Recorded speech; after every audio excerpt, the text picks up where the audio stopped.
Oh, I feel anxious in here, Tom. Feeling anxious. I'm all by myself in a jail. I got the shakes, and it's not normal for me to have the shakes. It is so dark.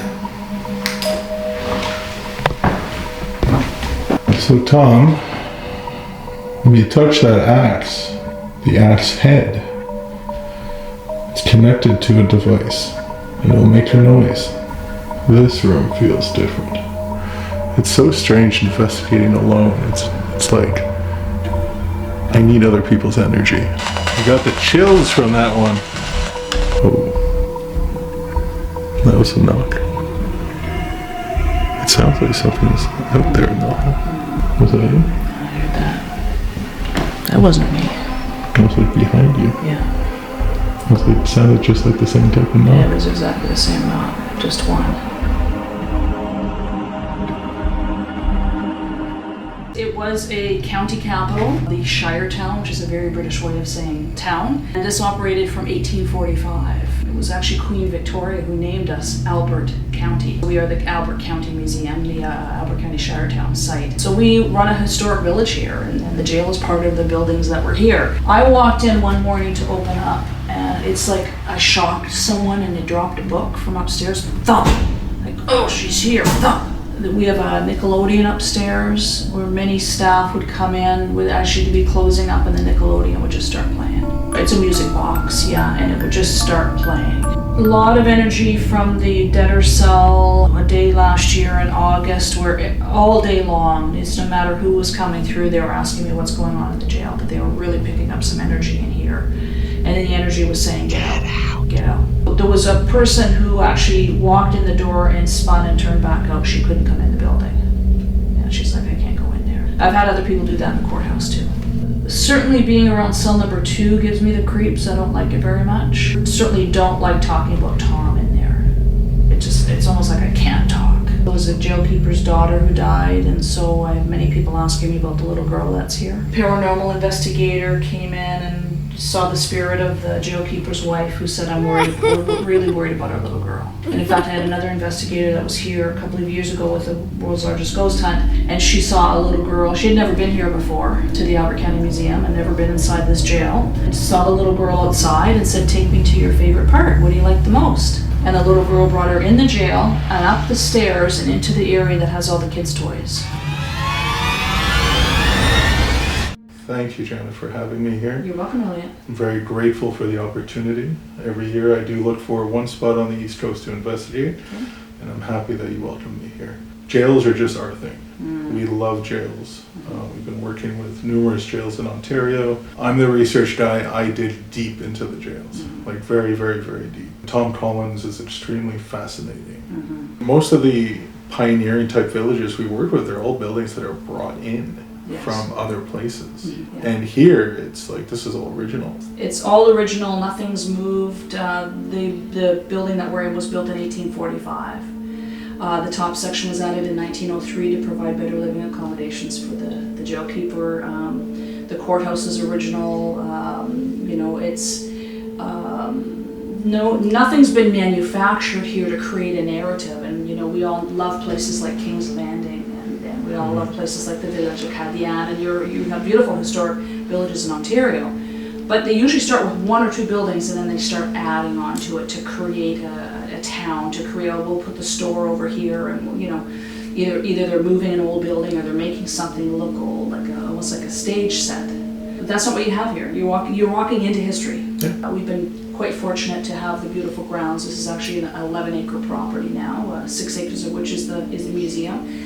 To have beautiful grounds to work with, so people can step outside and get a breath of fresh air before they go into the next building. It gives you a bit of a refresh before, all museums are wonderful, but some of them are inside, and you go from sort of one major exhibit and down the hall into another. You don't really have much of a time to reset or to think, or if you have kids with you, they get restless pretty easily. Where here you're actually outside walking the grounds to go into the next building, into the next exhibit. So it creates quite a unique opportunity for people to learn about history. And here we have what we call hands-on history.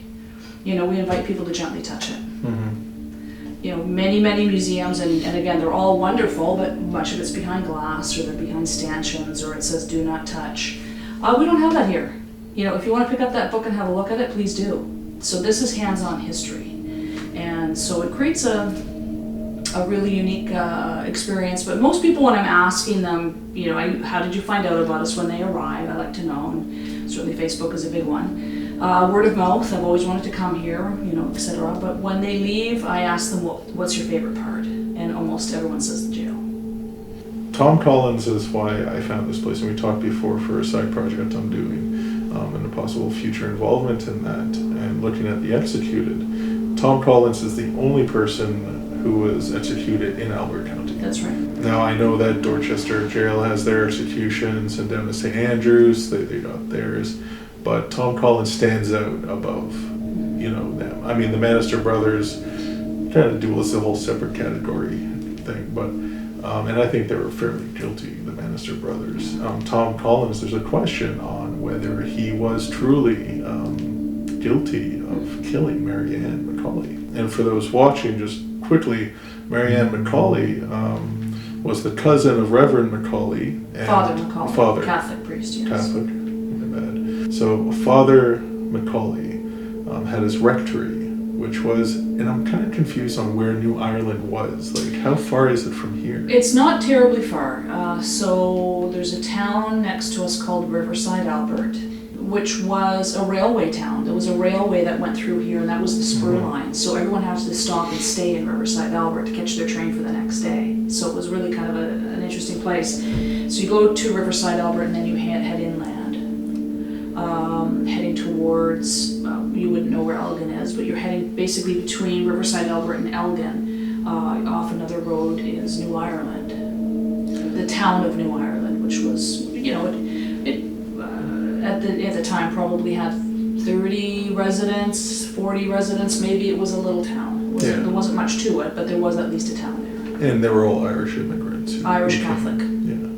When a crime happened and they had enough evidence that they felt, that they could proceed with the case, once they had the preliminary hearing, the court case happened within days. Mm-hmm. Justice was swift. They would find any 12 men who knew little about the case or about the crime itself, and they put down your tools and put down your hoe. You're coming with us, we have a court case. So they had to be very, very fast to be able to get people back to work. They were very efficient with how they ran things, and the Collins trial was no exception. In fact, there was such notoriety around this case, it was called the crime of the century. Mm-hmm. The shocking crime, New Brunswick crime of the century, because murder was so rare in those days. It really just didn't happen. People were too busy, and people were here mostly to live a peaceful life. So for a murder to happen, and it's such a grisly one as well, axe murder was, and he was an immigrant, it had all the mixings of a terrific crime, right? And it was so notorious, so much attention on it from the media, that Premier Tweedy, who was Premier of New Brunswick at the time, took a leave of absence so he could come and be the prosecution that was at the preliminary hearing. He wanted his name in that. He wanted the attention that came from this court case. It was too good, it was too interesting, in the brand new courthouse that had just been built. So there was a lot to it that I think Collins got swept up in something. Whether, guilty or innocent, the case took on a life of its own. Everyone wanted to be here. Media wanted to be here. People from Boston were coming up and writing about the story. And there's a picture, I don't know if you saw it in that cell number 3, where people are coming to the first trial, which is in January of 1907. We know about New Brunswick in January. We know one thing: it's not nice out. It's terrible weather. This is not an easy place to get to, but people were here by the thousands to see that, and they were dressed up in their Sunday finest. It was an outing. It was a spectacle. Mm-hmm. The court case was packed to brimming, and you'll have to look at that picture. It's quite remarkable to see people clamoring to get into that courthouse to watch this shocking thing. I think that probably Collins was bewildered by it all. I don't know that he would, in today's justice, if he would be fit to stand trial. I really don't think that he understood what had happened or the crime he had committed. If you follow his footsteps after the crime, he wandered around in Albert County, kind of in circles. It doesn't, I mean... He wasn't a good getaway man. Yeah, it didn't make sense why he was sticking around. If he committed the crime, why not cross over to Maine, and why not just go into the U.S. and just disappear? You know, there's no jurisdiction there, so it'd be very hard to go over and get him. And that's where they were looking for him. Yeah. Right? He was their only suspect, and they were looking for him in Moncton at the train. They were looking for him anywhere he could cross the border. They were looking for him in St. John, thinking he was going to hop on a ship. They were doing all the things that they would logically think a criminal after committing heinous murder would do, and he didn't do any of those things. No, he checked into a hotel in Elgin. Reverend Father Macaulay found him there. What are you doing here? He was holding on to their possessions in clear view. Pulled out a pocket watch in front of the police after he had been arrested. Someone asked what time it was, and he pulled out a stolen pocket watch to look at the time. So, Collins, a lot of people had sympathy on him, maybe because he was a simpleton. I don't know. He was good with literacy. He wrote verses. He liked to read. Wrote letters. He liked beautiful to read. penmanship. So it's been over 90 years since he was here. So the records and the logs of his stay here should be available in some archives, unless it's been lost. I know a lot of jails, those records are gone. Either burnt in a fire or something happened. But are there archives in Moncton that have taken the old logbooks from the jail? Well, the province of New Brunswick was running it, so, I mean, who knows? There were some records that were left in the courthouse. There were some artifacts left in the courthouse after it was decommissioned. That's where we found the axe, and the evidence from the trial was there. We also found copies of the preliminary transcript there. So records that of his stay and the jailkeeper who was looking after him and what his routine was, we don't have those, unfortunately. Do they exist? Maybe. Sitting somewhere on a shelf, collecting dust. Could very well be. Not I mean, cataloged. so much of when this was decommissioned in 1957, along with the courthouse, the province just left. They weren't really considering records and what should be kept. I'm sure things went in boxes somewhere, but at a certain time, those things may have also been destroyed. I'm not sure. I do know that the New Brunswick Archives in Fredericton is excellent at what they do. So if documents were transferred over to the New Brunswick Archives, they are an excellent resource. They're also very good at researching. So if you do pose that question to say, I'm looking for these records, where do you think they would be? They're extremely helpful. So Tom Collins was a new immigrant to Canada. He came in about 1904, 1905. He was on shipping vessels for several years, and then there's mention that he was a veteran of the Boer War. Boer War, yeah. So it would be interesting to find confirmation of that as well, any type of paperwork to see if he was, because he was fairly young. He was 21 years old when he committed the crime. 22. 22 when he was, 22 is actually 22 21. So I mean, to spend several years at sea, and when was the Boer War? Was it like, I thought it was like 1895. I'd have to look that up. I know he said he was a Boer War veteran. Could have been a fabrication to get sympathy. Don't know. It could be. Or maybe he was there on the vessels working as a lad. Could be a merchant and he was marine involved. person, yeah. Yeah, at some point. Yeah. He came and he worked at the docks, and that didn't go well because he got into an altercation. And this was from the testimony of the court that he pulled a knife on somebody. On Grindstone Island, yeah. And then he met Father Macaulay, and he offered him work at his rectory. So he went to work at the rectory, and then on one night, or one, I guess, say weekend or whatever period, Father Macaulay had to go because he had to oversee something about building another church in another community. So his cousin, Mary Ann Macaulay, was at the rectory, and Thomas Collins. It was just them two. And from the court testimony, what happened was that Thomas Collins went to get some fish, saw a family, another community member, chatted it up. He was social, and we know from his time here he was a very social guy. And he didn't catch that many fish. And when he got home, Mary Ann was upset that they didn't have enough fish for dinner. And an argument, some sort of conflict over the fish, and she instructed him to go chop wood, which he did. And then she continued to nag him or berate him, whatever could have happened, upset him. And then he became upset. He went in the house, he robbed it, he took off. His story is that he robbed the place, but he didn't kill her. Yeah. When his testimony was that he was a thief, but no murderer, and when he left, she was alive. What happened to Mary Ann was that she was found at the cellar, which is hard. When I read this weird. So there's a woodshed, and then there's a little cellar pit, I guess. And she was found at the bottom of that pit with a crushed skull in the back of the head from a blunt instrument, and her throat was slashed. Yes.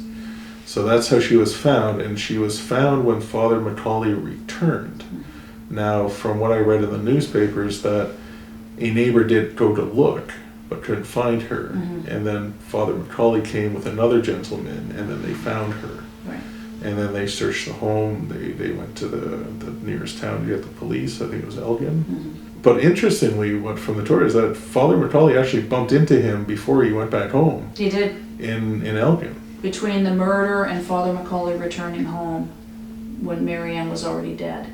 And he wanted him. He said, "I'm leaving. I got into an argument."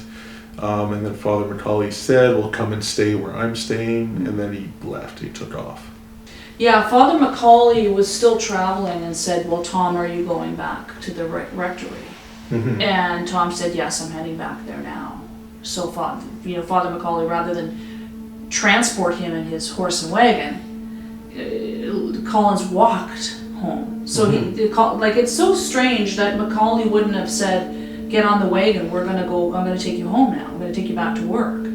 But rather that the priest had kept going and said, "Well, Tom, go back home now," whatever. It was just, the fact that they ran into each other, I'm sure was quite shocking for both of them. It's quite the coincidence, Again, terrible getaway man. He's checked into a hotel, was seen sitting on the deck of the hotel reading a book and looking at the pocket watch that he had stolen. So, but he said the pocket watch belonged to his girlfriend that died, and then he had another story that it was from his sister or something. From England, he was making stuff. Like that. So I mean, there are signs that he was a liar. A liar, not a good one. And also, if you had stolen items on you, you probably wouldn't be parading them in front of people.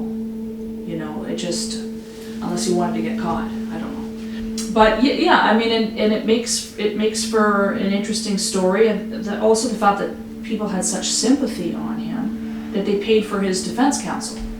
I mean, the community rallied around. They would bring food to him. They'd bring him books.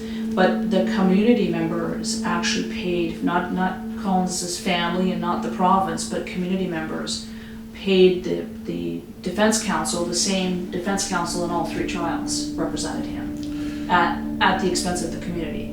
That's very strange. Again, who's going to... But why? I mean, he was new to the rectory. He was new to the area. He wasn't there for his entire life and built a rapport with every neighbor, helping them out with whatever chores. No, he was a stranger here, and whether it was his charm or this is a very giving community, but just people took sympathy on this young man, and in fact, they tried to get him to have a stay of execution. There were people that were willing to say we would adopt him. He could come and be with us if this went right to the desk of the Prime Minister at the time. So knowing that he could be an axe murderer, people were willing to have him into their homes on some sort of house arrest type of... That's also the reason why he was never let out between trials, because he's considered a flight risk. So what's coming to my mind is hearing what I'm hearing is childlike.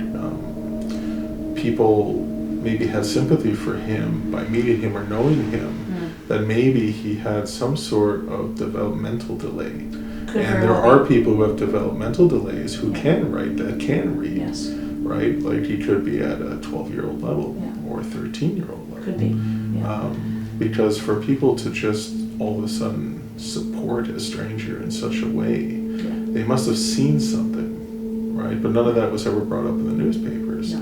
Now, a doctor did come to assess him for insanity, which he was judged to be sane, but we don't really have any details on that assessment, on where his intellectual level was. But you think that's something that they would mention, but in that time, do people look at it? You would think the reaction, somebody's been arrested, they're here, they're going on trial, and it was a very notorious court case, that people would actually turn their backs on him. That, it was over, he never did confess, so that's one thing. Well, you found an article that perhaps he did confess. But why would the community support him? And so there must have been something very charming. Maybe it was his British accent. There was a lot of loyalists here, a lot of support to Britain here, so maybe because he was one of theirs, I'm not entirely sure. But to pay for his defense counsel and continue to be loyal to him to the end. They didn't want to have a hanging where the community would show up, so they hung him very privately. He didn't want to be hanged at night, and so it was a morning. And there was very, very few people at the hanging party. With all the attention it got, you think people would be crowding here, because we have cases at the jails where hundreds of people come. It's just like you said, from the States, just it's such a big thing. Yeah. It was like a big show at the time, is to be present. People were upset in many ways over this case. It really it bore deep into the community, because there were so many people who thought he was innocent, and others that thought he was very guilty, and that maybe it was the Catholic Protestant ebb and flow, I'm not sure, but it still remains to be contentious to this day. There are still very many people that thought he was innocent, and there was mistrial of justice. They wanted to get their man. They didn't look at any other suspects. They were determined to get to find him guilty, and they did, and they hanged him. I mean, of course, this went to the Supreme Court of Canada after. This was the first time in Canadian history that somebody had been put on trial 3 times for murder. And it was one of the last times, because the Supreme Court heard the double jeopardy law, and it's now Canadian law. So there would have not been a third trial. Yeah.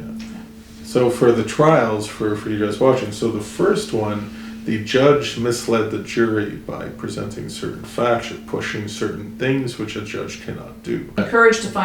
He encouraged the jury, as they were heading into the jury deliberation room, to have no other outcome except to find him guilty. Mm-hmm.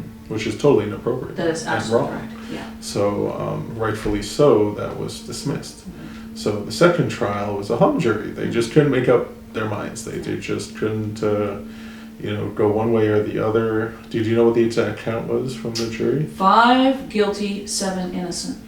So that says a lot right there. And then the third trial went through with circumstantial evidence, and I think it's just they wanted to get it done. They're like, it's done. We have our guy. Let's just get it over with. And it was a very quick verdict. Now, in the second trial, one thing that's quite unique is Collins did give evidence on his own behalf. He did sit in the witness docket, in the witness chair. He didn't say very much, but what he did say was that I'm a thief and I'm no murderer. Mm-hmm. And when I left, Marianne was alive. Now, what she was doing when he was robbing the place, that would be another question that I would ask, is did you tie her up so you could rob the place? Was she still sleeping? So there's questions there, what was she, she wouldn't just sit and watch the man steal from the rectory. However, by the third trial, he was depressed and very despondent, and he did not want to give evidence. Well, it's been dragging on for so long. Yeah, he was in that cell for a year. He was probably at a point where I wanted to be over. Yeah. They never found her missing jewelry. That's something I found in the newspapers. They never found the missing jewelry of Marianne. It's kind of strange that the doors to Father Macaulay's closets were broken down with an axe. Mm-hmm. You would think that's like something rushed, almost. The murder weapon wasn't found for a month, and it was found behind the commode. In the priest's bedroom, yes. Yeah, in the priest's bedroom. Why hide it? Yeah. Well, or you're in the woods, why not bury it? Why not? Anyway, it was... Well, it's even before forensics, yeah. So it's like, how does that, like an axe, it's... Yeah. The body's there with an axe wound. Yeah. Why? I mean, it's everything about this case is bizarre. You're absolutely correct. There's nothing about the case. I mean, the fact that Father Macaulay survived the first trial and had a massive heart attack and died. And before the second, yeah. He didn't live to see the outcome of the trial. I mean, it was the stress of it. was never the same after her murder. Whether it was guilt or, again, some people still think he did it, but it seems to me that if Collins did the crime, he panicked after, tried to make it look like a robbery, and then he was the thief. Mm-hmm. It's like, I know what I'll do. I'll make it look like a robbery, but then I'll also steal the stuff. So, I mean, clearly crime of passion. This is not premeditated. It's unfortunate that he just didn't quit the job, right? This is not the job for me. So something made him flip enough to kill. If he did kill her. If he did kill her. If he did, if not, who was it? I mean, maybe that's the question to ask, is if a person feels fairly committed to his innocence. I mean, I did see in the papers mention that perhaps Father Macaulay impregnated Marianne Macaulay. And I guess their age just doesn't make sense. Not to say that 50-year-old women weren't having children in those times, because, I've done a lot of family research on different sites, and, up until the late 40s, some women are still having children. But I think that's quite a stretch. It is quite a stretch. But I mean, that's the mystery of history, is that we just don't know. And even in the paranormal, it's, even anything we get through the other side, if we get EVPs or spirit box responses or just sensitive reactions to things, it's still not concrete proof of exactly what happened. But maybe it can give us some clues on where to look. Now, he was buried here for 60 years, by the way. Yeah. So the gallows were built on site, which must have been absolutely torturous for him. They built the gallows, and he was hanged at 7:05 a.m., something like that. Very few witnesses, and they buried him here in an unmarked grave for 60 years. So when they had officially made the act where there's no more county capital, and they knew the writing was on the wall, no pun intended, because of the graffiti, disinterred his body, and they moved it down the street to the Lower Cape Cemetery, marker that says here lies the body of murderer Thomas Collins. So for the paranormal side of things, you started engaging in this in 2019, and it's kind of been snowballing a little bit, because you must be getting inquiries and people reaching out, like myself, saying, this is all very fascinating. I'd like to see for myself if anything is going on here. So outside of sensitive readings or mediums picking things up, what's your dog here? Is my dog here? Yeah. No. You didn't hear the whistling? I heard something. It's like straight up 2 whistles. Okay. You didn't hear? No. Okay, that was weird. It sounded like it came from this room. Well, people pick up stuff in that room. Just so you know. It's like straight up whistles, like 2 whistles. Okay. It's like, okay, do it like that. Okay. Huh. Well, the audio will get it, that's for sure. Okay. So we can see what it sounds like. Certainly being around cell number 2 gives me the creeps. I don't like it very much. That's the middle one. The middle one, yeah. I certainly don't like talking about Tom in there. It's almost like I can't talk.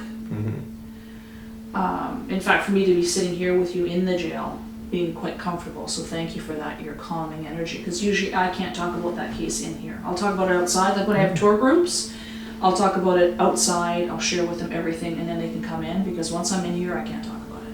It's like, I'm starting to feel it now. I've had that feeling before. Generally, like, the vibe I get, I mean, like, to talk about the positive things of Tom, outside of, sure, he could have been a murderer, he could have married Marianne, we don't know 100%, but, law executed him for it. He's a social guy. People loved him. Women loved him. He called women mother. He liked to write. He liked to write poetry. He liked to draw. That beautiful woman in blue. Was that his girlfriend of the newspaper mentioned that was waiting for him in England? It's... Is that a car? Were you hearing that? No, I'm hearing a flapping sound. It sounded like something rolling. Like a wagon or something outside. Interesting. Yeah. It's like gone now. So Tom's charm, I mean, he seems to be a charmer. Like, he was getting it on with the staff here. The jailer liked him. Yeah. He thanked everybody. Well, he also had a lawyer that was willing to represent him 3 times. And a That community says to pay something. for it. You know, I mean, he had other clients, but yet he stuck with Tom. I'm sure he was quite disappointed by the end when there was a guilty verdict, but he stuck with him. Yeah, it's hard. I mean, 2 people died. She died and he died, and you know, and I take that. I don't take it frivolously. You know, and it's a sad tale that this young man who came here like most immigrants looking for a new life ended up dying at the hands of the hangman. Well, he got Radcliffe, and John Radcliffe was a good one.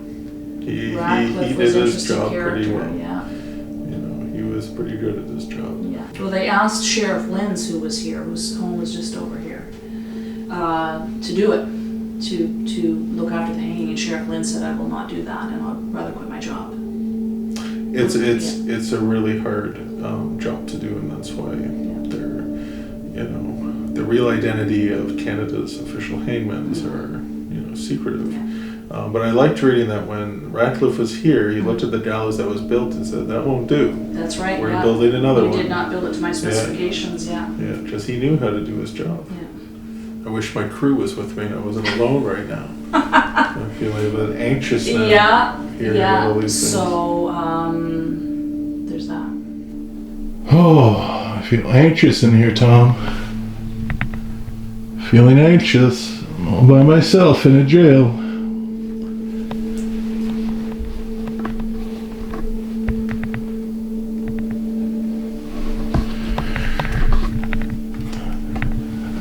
All right.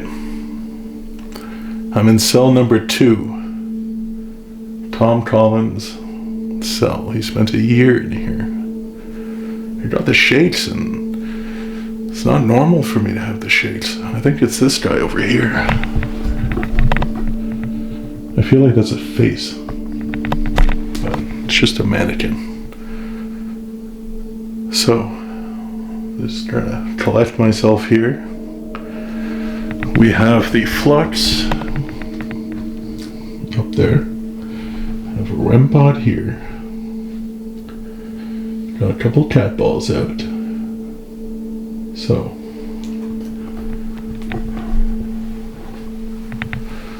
I'm here for you, Tom.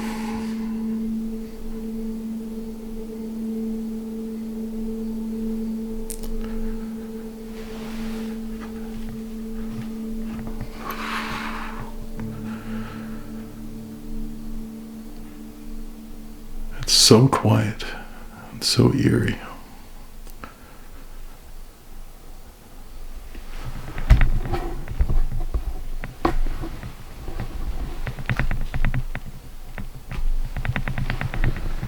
This on the REM pod. That camera, I should be in it. Alright, Tom, my name is Elliot. I'm coming here from Ottawa, Ontario, Eastern Ontario. Quite a ways away. I hope that you're okay with me being here. And I hope I'm welcome to sit here in this cell.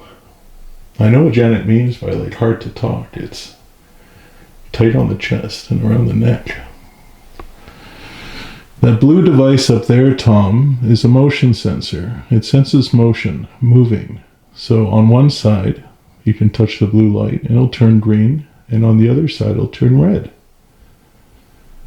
Not sure if anybody brought one of these here before, but that's what it does. And I know it's right on top of your initials, which you carved in that windowsill. So feel free to touch it if you want to communicate with me. And I know you know what that is. That's a REM pod. Red light, go up to the antenna and touch it, and it'll make all sorts of noises. And then those little balls on the ground, well, one ball on the ground and there's another one on the table. You can touch those and they light up. Or if you want, just talk to me. Talk as loud as you can, so maybe I can hear your voice. That was a creak.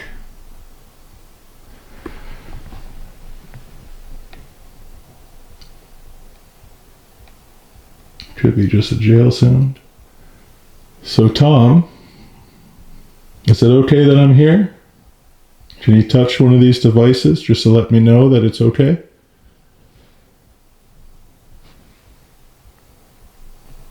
I know people come here and try to talk to you.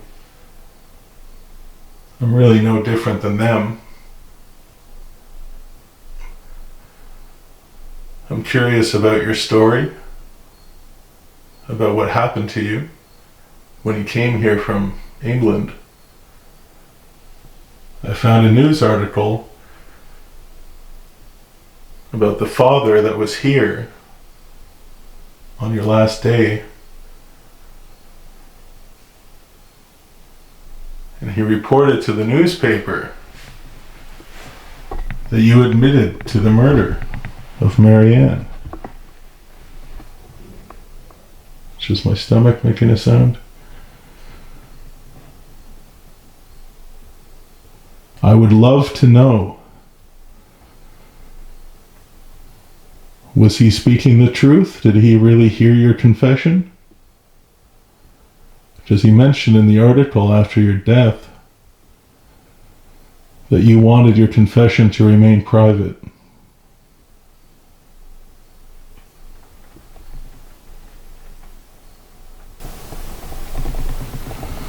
If he's telling the truth,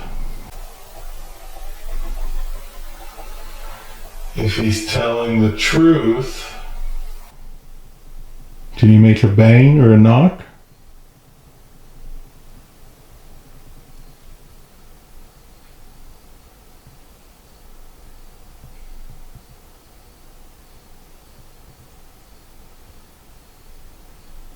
When I was setting up, I was hearing all types of knocks in here. Either it's the old jail just making random noises, or there's somebody here. Janet told me that there's maybe a little girl here who passed away. It's really sad to hear that.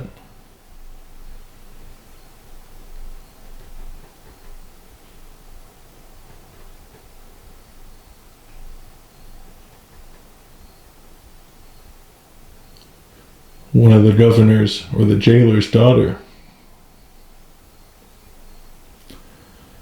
Is she here with you, Tom?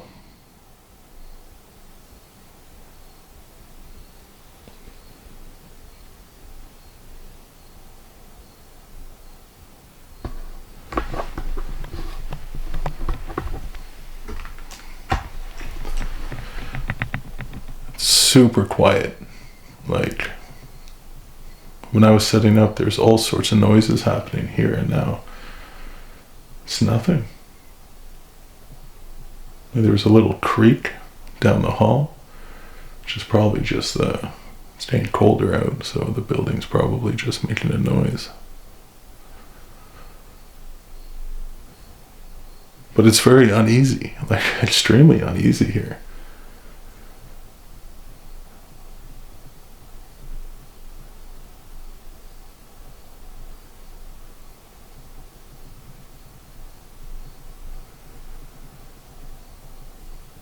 Collins, if you're intimidated by me, you don't have to. I'm not here to hurt you. I'm not here to judge you in any way. I'm just here to talk to you. And I'm hoping that you can speak back. You're quite a charming fellow. The community really supported you during your trials. Paying for your defense lawyer. They brought you food. They visited with you.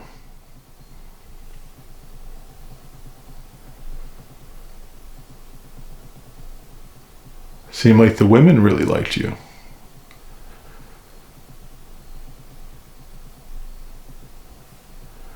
They came here to visit with you. Were they allowed to enter your cell? Were you allowed to sit outside with them by the pond?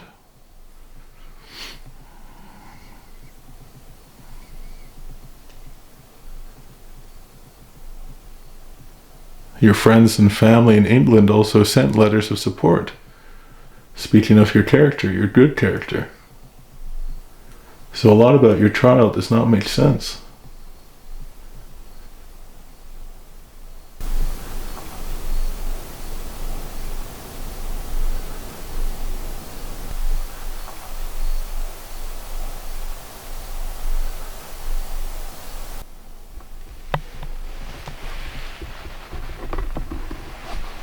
Okay. So, does that mean that you're agreeing that a lot about your trial does not make sense?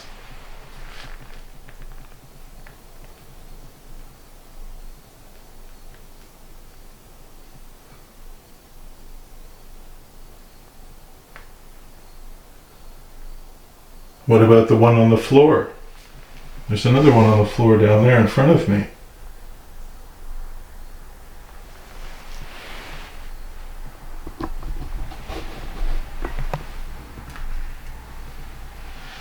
Now, for me to truly believe that that's you, can you touch one of the other devices?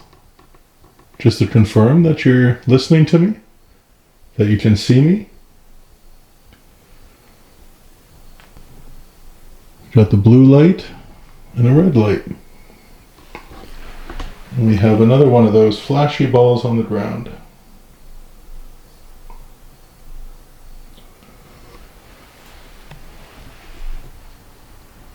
So, cat ball was triggered, but I'm not usually impressed by cat balls. Not sure why I put them out, but I don't know.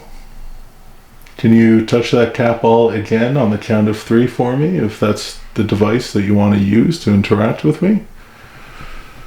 Let's see. 1, 2, 3.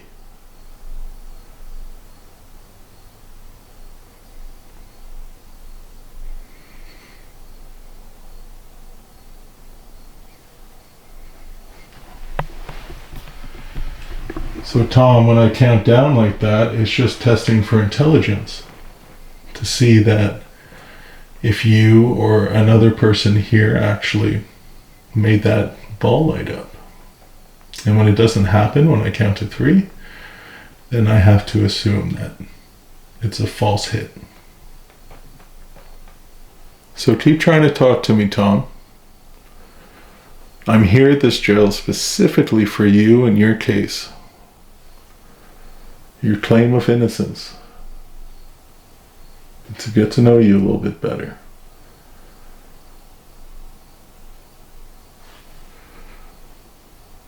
If you didn't commit the murder of Marianne, do you know who did? Now that you're in spirit? Do you know who committed that crime?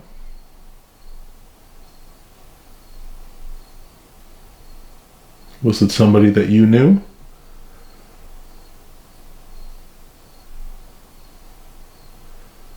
Did you have an accomplice? Was somebody with you? And maybe you didn't kill Marianne, but maybe you were there.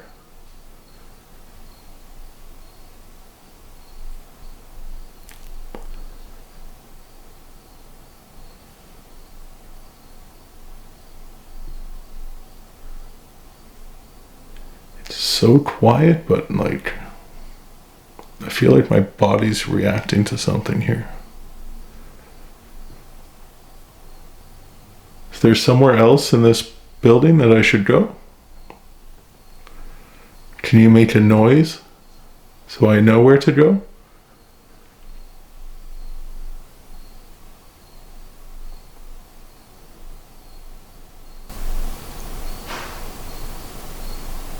Well, that was a noise. You want me to go to the front?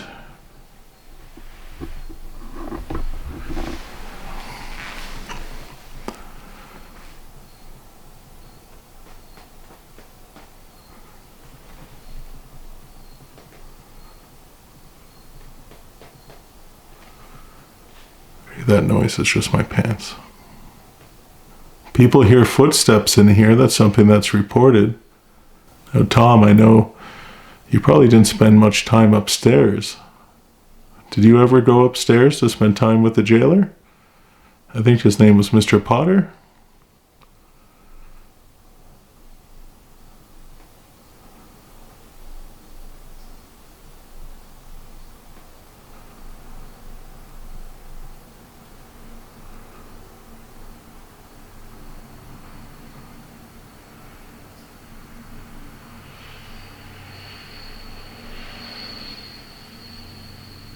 Just sound from outside. Oh, I don't know about that cat ball.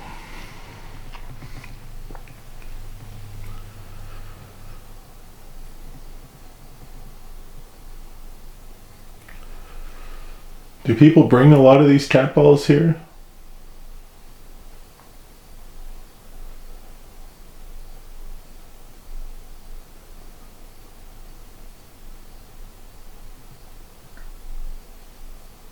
I'll have to check the live to see if that was going off when Janet and I were talking in the front.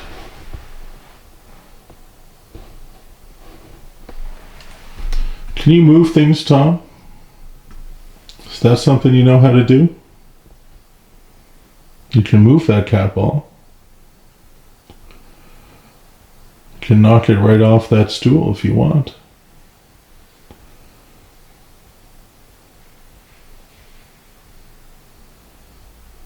Give it a little push.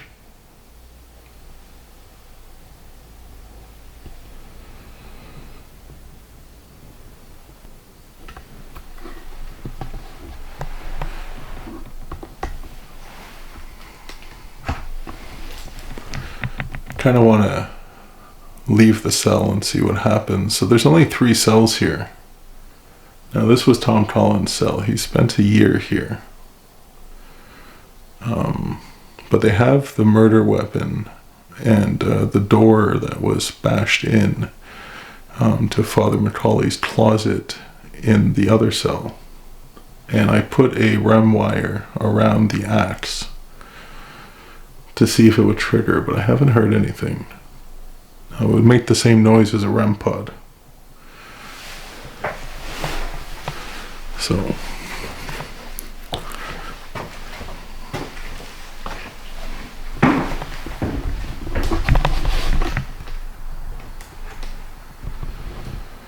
it is so dark.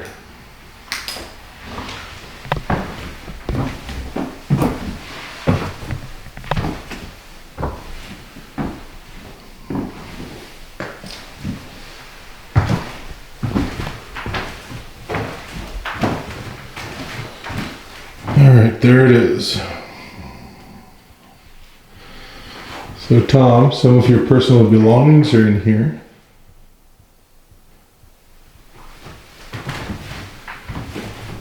Have some of your letters,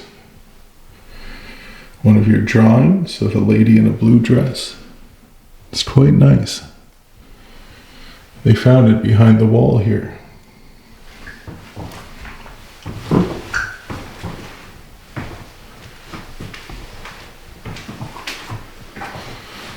So Tom, if you touch that axe, the axe head, it's connected to a device and it will make a noise. At any point tonight, you can touch it to let me know you're here.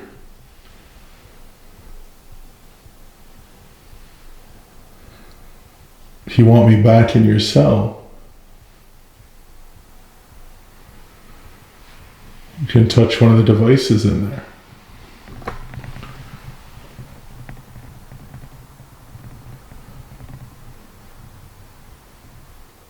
And talk. Please talk, Tom. If you're here, just talk. Tell me that you're here. So the door behind me was Father Macaulay's closet in his bedroom. And the axe was used to get entry to that closet to rob his belongings.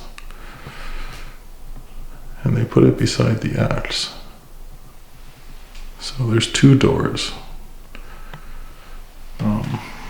with the axe wounds And they put a noose on it. It's not the noose that executed him. That's just to show what the noose would have been. Is there 13? 1, 2, 3, 4, 5. Yeah, that's a pretty legit noose. It feels empty and quiet in this room.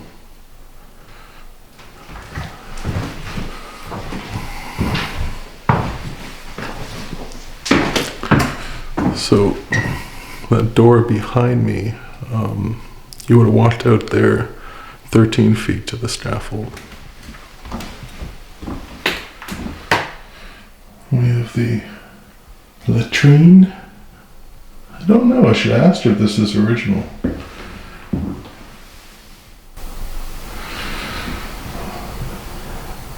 I mean, the jail was ran till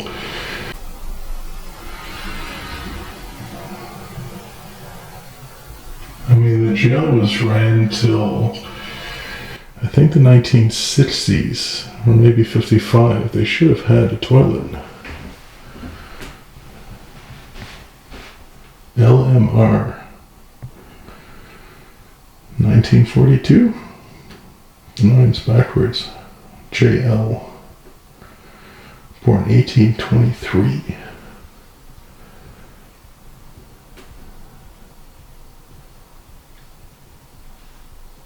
Oh, looks pretty, Mike. You can't really see it with the AR or IR. I guess you can there.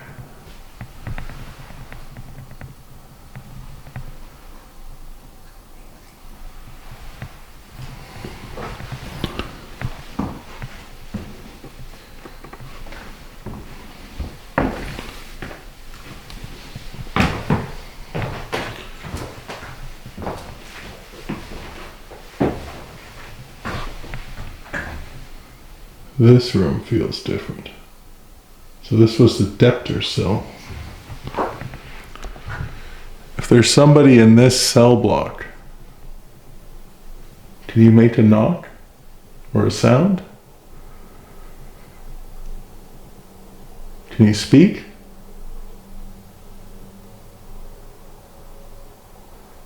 Must have been noisy in here with multiple people.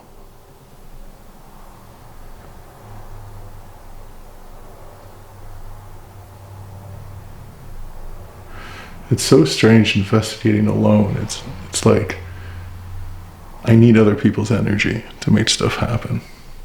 Just when I'm on my own, it's just so quiet.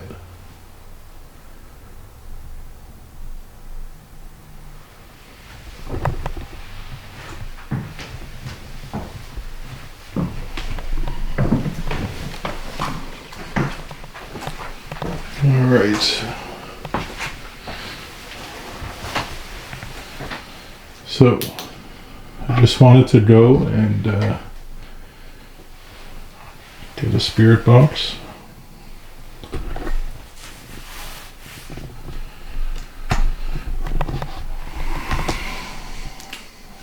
So there's not much going on. So I got a spirit box, the nanocom. We'll give that a shot and see if anything comes through. All right, Tom.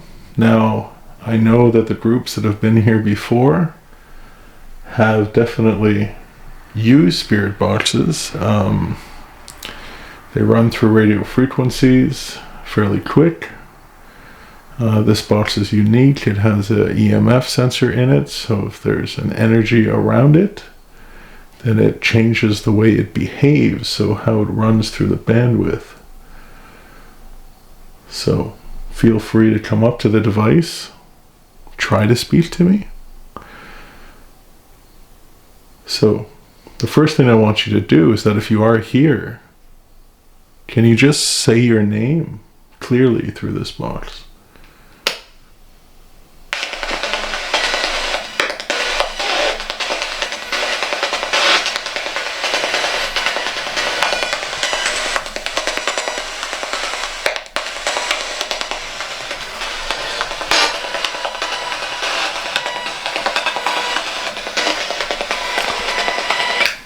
Okay.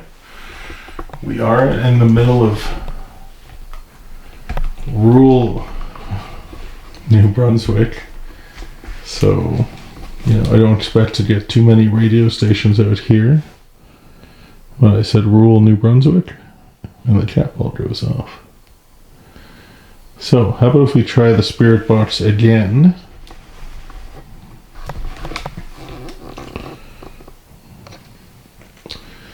So, Tom, do you remember the name of the person who executed you?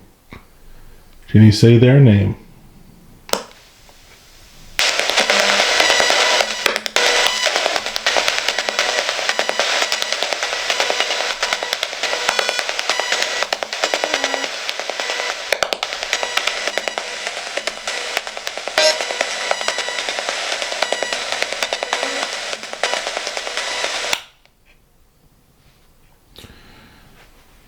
I hear that you like books.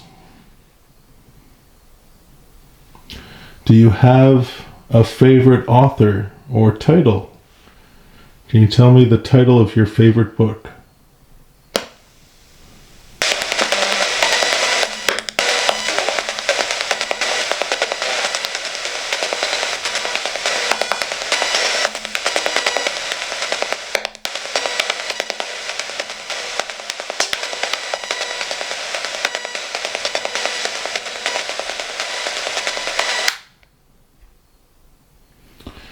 Okay. Now there's something up here with this ball and the spirit box. So I'm not too sure what's going on with this because, the decibel level isn't high enough to trigger the cat ball, and we know, well, it's going off now, that very, very loud sounds can trigger the ball.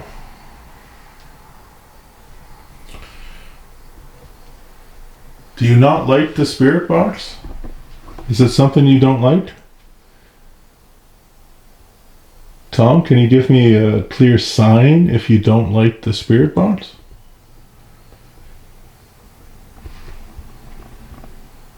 Can you touch that blue light by your window?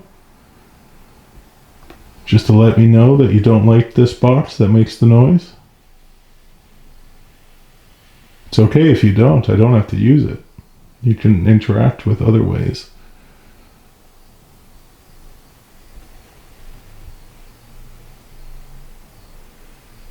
I don't want to say touch the cat ball again if you don't like the radio. Do you like the radio? If you like the radio, touch that blue light or touch that red light. Or make a knock sound if you like the radio. So we can keep trying to use it.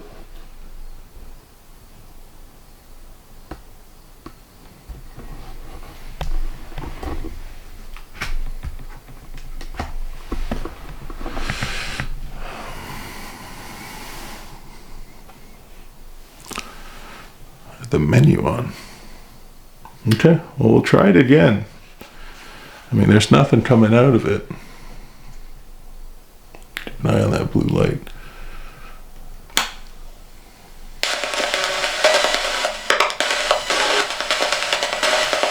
Tom? Can you tell me something?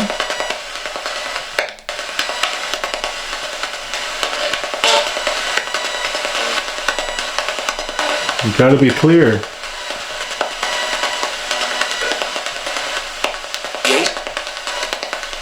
Gate? Ooh, that's pretty cool. Good job, Tom.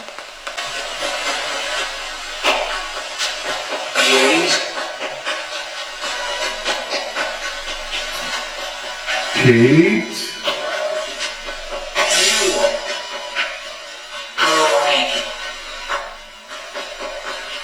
Ooh, that's pretty cool. Good job, Tom. That's pretty clear. That was like the same voice. I got the chills from that one. Can I hear your voice again?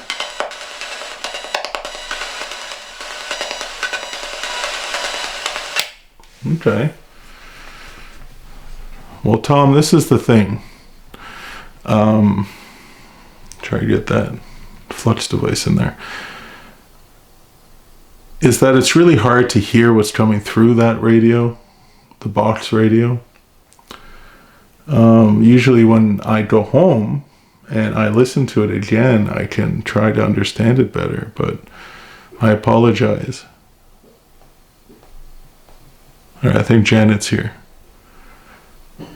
Is that you, Janet? It's me. All right.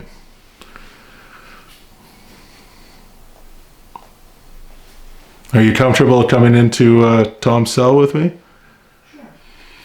So it's been pretty quiet. And the weird thing is that the knocks have stopped. Like, I haven't heard any knocking at all. And when I was setting up, moving around, it was like every, say, 5 to 10 minutes, I would hear like a loud knock. Okay. And I haven't heard anything. So I walked to both cells, and I found that cell was very quiet. Like, it didn't hear, like I had that feeling you told me about where you feel kind of choked up in your chest. And I was feeling that in here. But I think I've adjusted to the environment and I'm okay with it now. And then I went to the other cell, and that had a strange vibe, like an uncomfortable vibe in there. But so far, this cat ball has been acting strange. And with cat balls, I'm very skeptical because it's kind of random, and we always look for intelligence. So you want them to do it on command. Right. But Tom hasn't done that yet. But the ball was picking up as I was using the spirit box. It was going off more and more and more and more as I was using the spirit box. And there was nothing coming through the spirit box. But then a voice came through, a male voice, over multiple frequencies in the bandwidth, but the same voice. And that's what you're looking for. So I look forward to going home and listening to that. Did you hear what he was saying? No, well, I told Tom is that you really don't hear it until you get home and listen. See? So this is why this ball is just acting strange, because when we were in the other room talking, it wasn't going off. When I was in here for the first while, it wasn't going off. Okay. But then it just started. So I don't know if it's... So I'm just wondering if your presence and your energy will change Tom's behavior. Now, when the REM pod went off before, it could be because I was moving over here. I was kind of far, so as you see, like, I don't know. I'm not sure. Tom, if you're here and you appreciate Janet being here, can you touch that red light for me?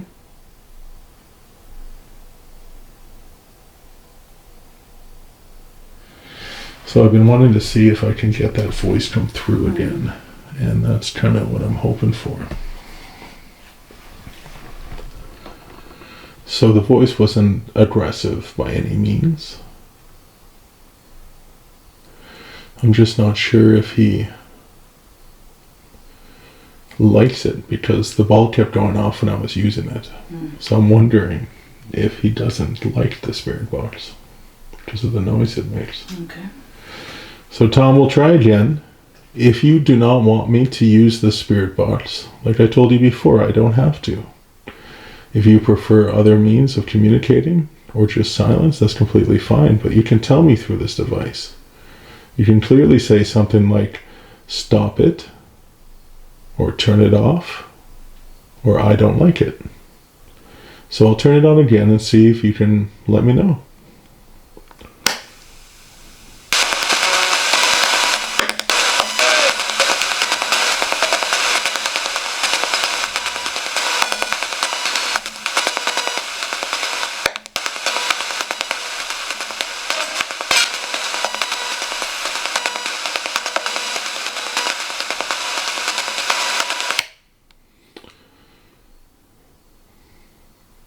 So there's not many radio stations around here. No. That's kind of what I'm wondering, because it's just which is a good thing, which I like. But the voice that came through was It had personality to it. You know, which is something, usually you get like, you know, like things like that, but this had personality.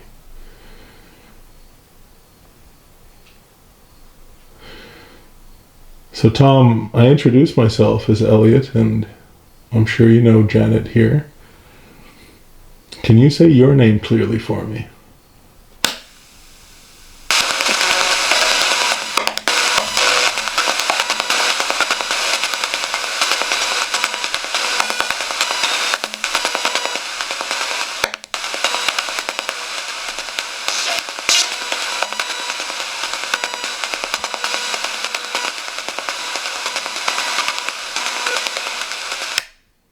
Saying nothing.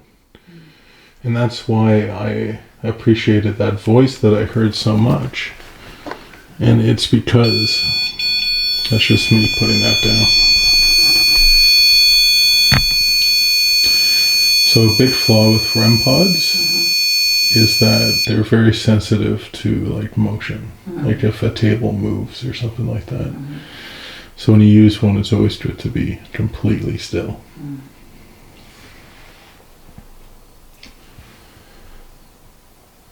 But he hasn't touched that flux.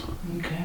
And we use this as sites and get a lot of great interaction from it. So it kind of just tells us that it's working properly because there's nothing happening here. And maybe Tom has never seen it before. Have you ever seen that device? No, I don't think so. So it's motion sensor. So on one side, if something moves, it will turn red, and on the other side, green. And that's going off again. It's so random. I'm so... Okay, Tom, we can try it again with the ball. Put the camera right up to it. So, as I mentioned before, we want to know that it's going off intelligently, meaning that you are the one that's making it set off. So I'll count to 5 this time. And when I hit 5, would you be able to do us the honor of making that ball light up? So you ready? 1, 2. Oh, did you jump the gun on that one? Or is it a joke? Okay. You want us to try again? You want to try to hit the 5?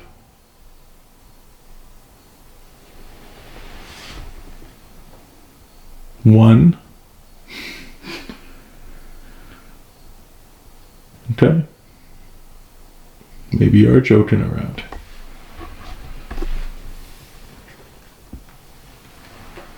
So now I'll use this. Can you let me know if you're joking around? Why don't you give us a laugh?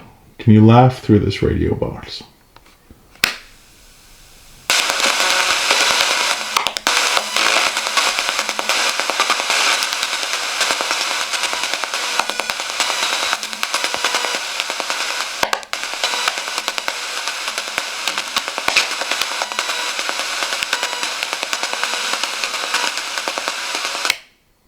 Okay.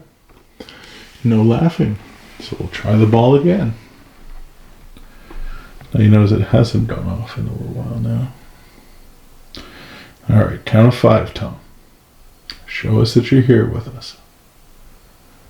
1, 2, 3, 4, 5.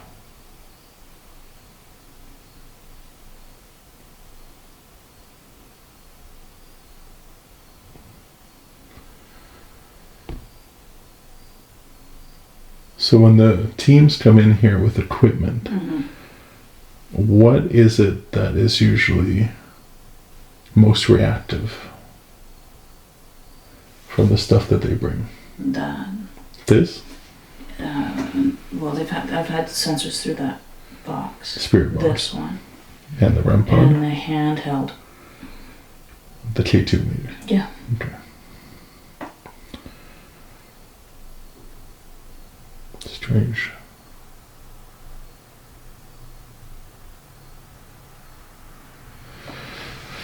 So Tom, Janet says you are familiar with this red light device. Now, I rarely experience these going off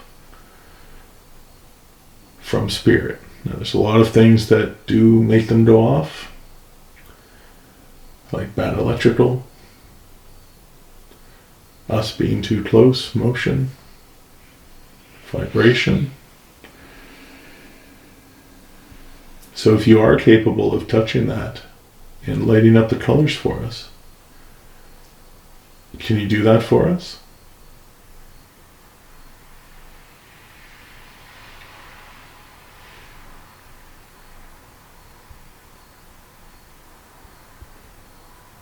See, I'm a big EVP guy. The only thing I really focus on during these investigations, and the tools are great, and sometimes, there's stuff that happens that we can't explain with the devices, but it's the voices that come through when you get those whispers. And has anyone ever shown you like a EVP from here, like an actual voice? Or is it all spirit box stuff? I can't remember right now. So I'm hoping to hear his voice. That's what I'm hoping to capture. I'm really hoping to hear Tom's voice. And Tom, if you're here listening to me, just speak as loud as you can. Try really, really hard. And let us hear your voice. Now, recordings were a thing when you were alive, so you should know what that is.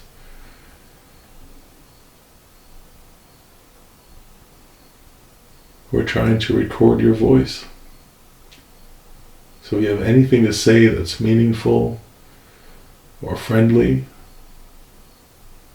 just talk as loud as you can. Right into these microphones, which you probably didn't see in your lifetime. But it's a big black thing right here, Tom. And on top of that camera, they're very sensitive microphones. And they're directional. So I'm hoping by having one pointed this way and the other one pointed at us, that we kind of cover this cell.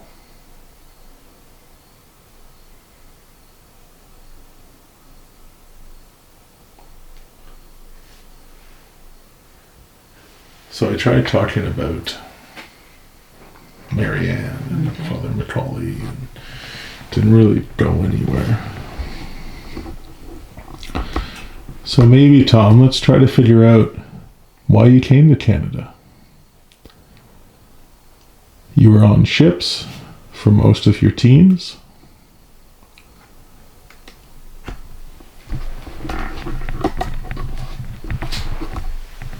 Did you know anybody here?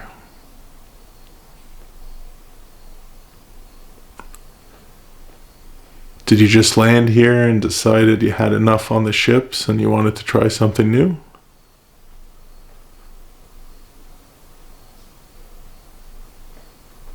Did something happen in England, perhaps, that prevented you from going home?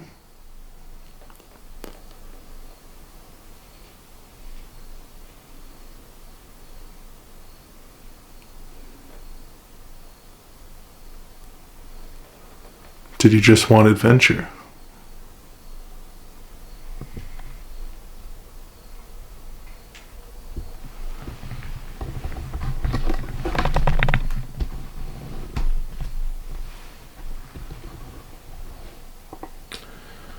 Do you have any regret about coming to Canada?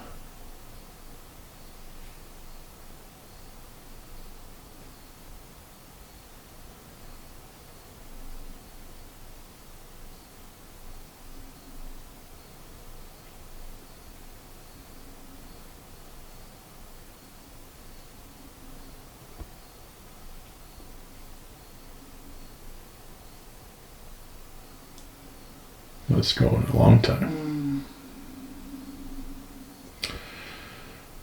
So it's around regret. When I say that, it turns off.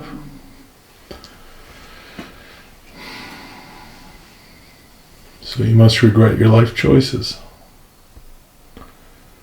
Coming to New Brunswick, to the Maritimes of Canada.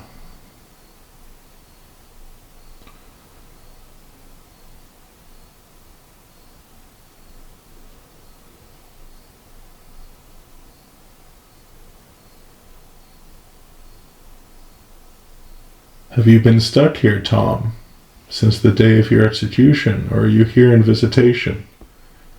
Do you come here as a visitor in spirit?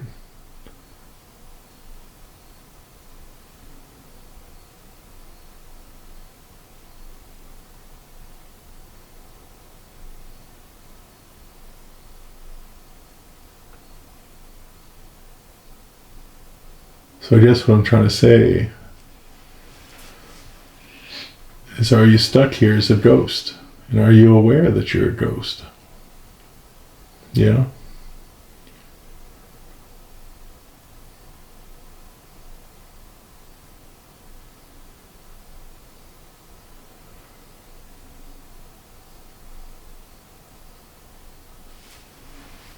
Do you have opportunity? I don't know what's going on with this ball. Like, I can't say it's paranormal because it's...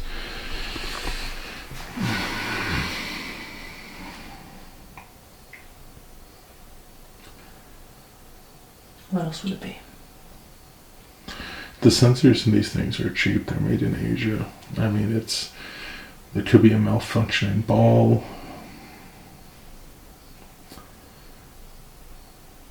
So motion sets these off. And also high decibel sounds.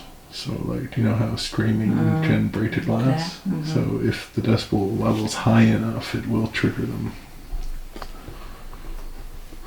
I've been asking Tom to roll it off the stairs. So have there been accounts here of things moving? Like things being out of place. You lock up for the night and then you come in the morning and things have been moved around. Lights on and off. Lights? Mm-hmm. Okay. Well, so like the lights will turn on and then turn off? Yeah. And I told you about the music box upstairs. I would love to hear that. But then would it be Tom? Like, did Tom visit with the jailer Porter when he was like, would he go upstairs and visit with him? You think? I think it was all in this cell.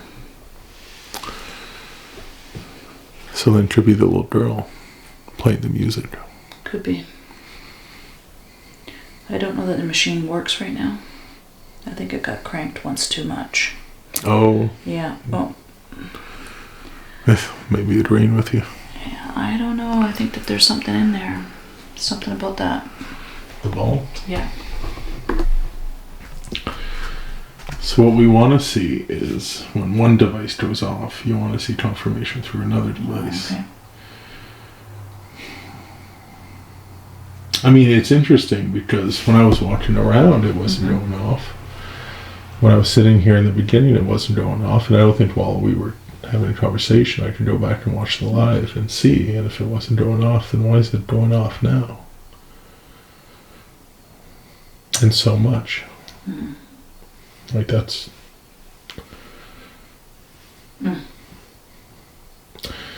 Tom, if you're trying to say that you are making that little ball light up, I really need you to help me out and give me something else. I need a knocking sound. One of the other devices going off. Turn on a light. I need something to back it up. And I'm not trying to be rude or to dismiss your attempts at trying to communicate if this is the only thing that you can do. But there must be something else you can show us.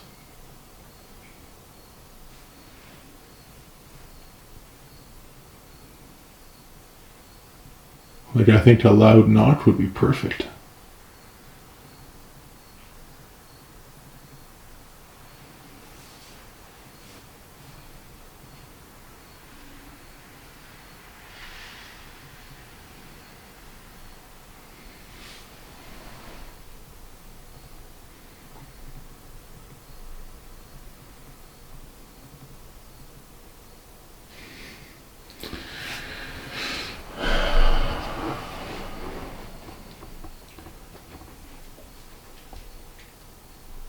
Like there's no vibration in here. There's nothing that's moving. Just if this was vibrating, this REM pod would be going off.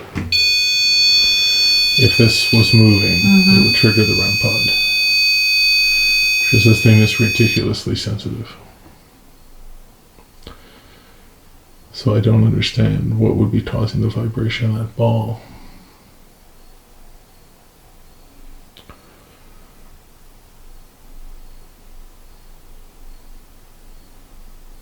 Do you think he likes it because it's pretty? It is, it has nice lights.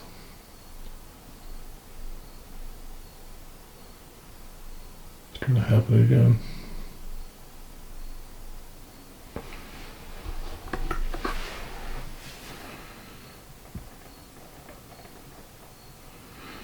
What if we put 2 up there to see? Let's see, I think there's one by your feet. So we got 2 of them on there now, Tom. A little experiment to see.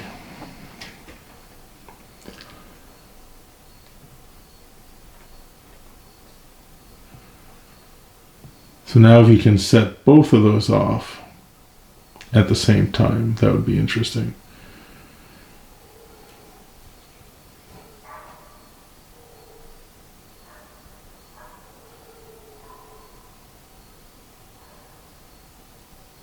Is that a coyote? That growling sound? There's a couple of dogs in the neighborhood. Oh. Yeah.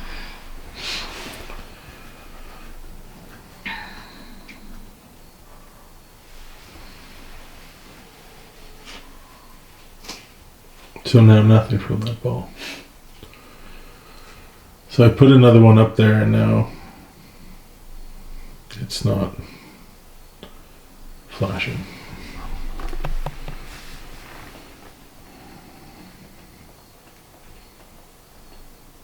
It's odd.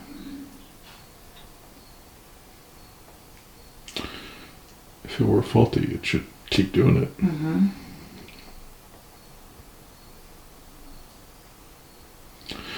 Is it the little girl that's playing with these balls?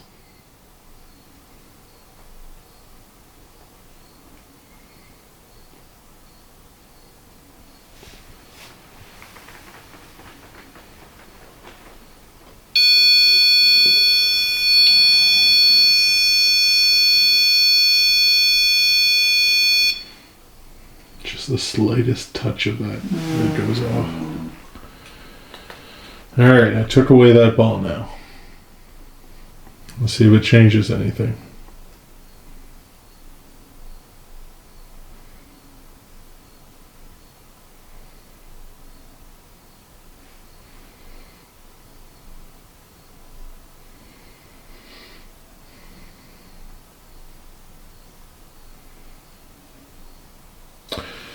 So something I didn't try to bring in here is the music box. Maybe we'll try that. Because you like music, if you play the music upstairs, then maybe the music box will do something. Okay. There. So now, if we're still, anything walks by it, it will play. All right.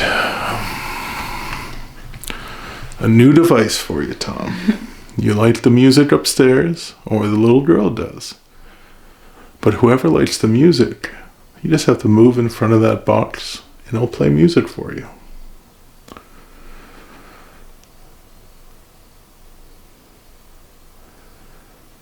So if you like that music, feel free to play it.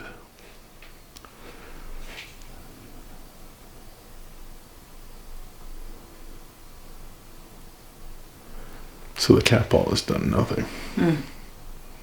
It's like you challenged him by putting a second ball up there, and now it's like, I'll show you. Well, that's why it's strange. It's a cart, right? So. If that is malfunctioning, it's a write-off of a ball. then the issue, the fault would keep happening and keep happening, but now it's nothing. Just because I introduced something new to the environment where it was happening. But nothing changed. The position of that ball hasn't changed.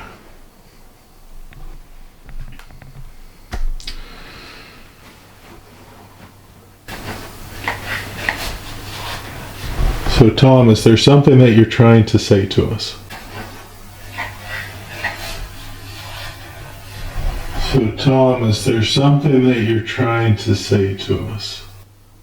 Just try your best. I would really love to hear your voice again, because what did come through was unique and different. And I really did the vibe like it was you, because I got the chills from it. So can you just give us a message again? You can say anything you want.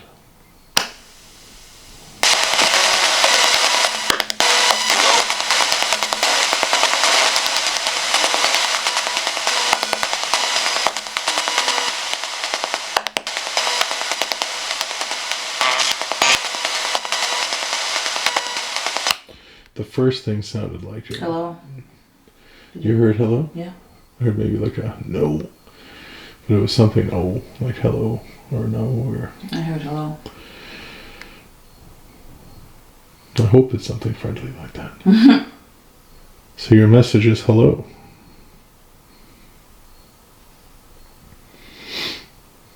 Can you say one of our names?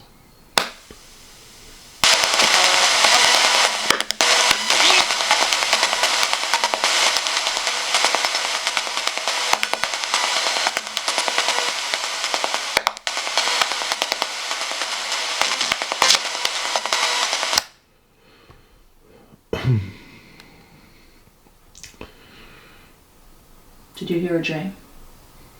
No. I heard a lot of, when it hits stations, you get like a deep, deep, deep, like little sounds like that. What you're always hoping for is multiple syllables.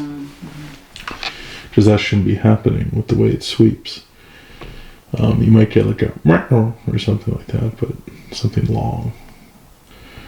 You want to try to say our names again? You can try to say Janet's name. I mean, she's a caretaker here. She's taking care of this place.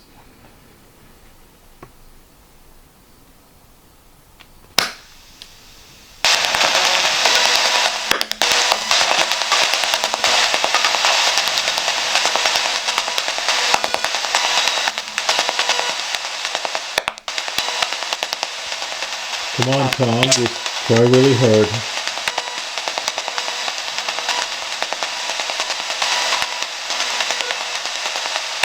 Johnny? Johnny? Hello? Johnny? Hello? Johnny? Keep trying.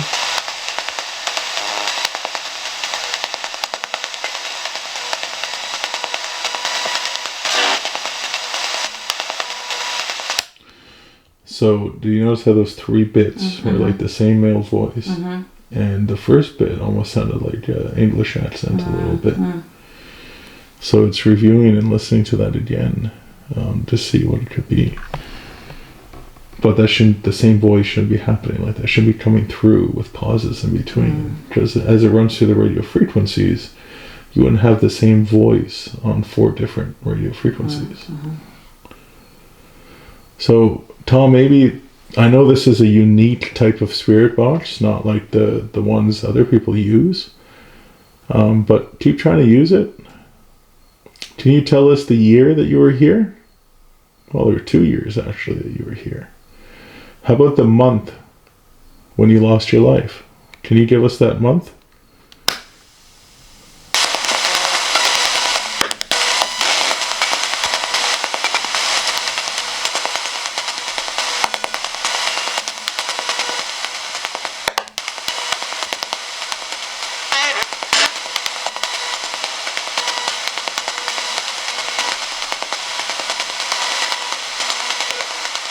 Keep trying.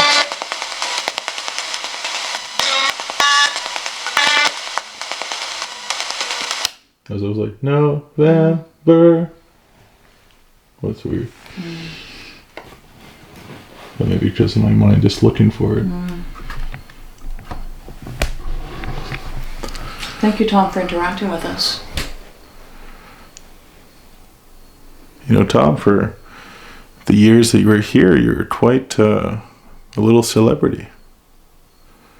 Your name was across the nation in papers.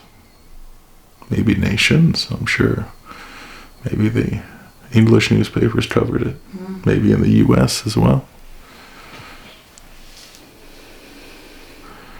You know, your name still lives on here. You are remembered. People come here every day when it's open, and they learn about your story. They read your name and hear your name, and they talk about you.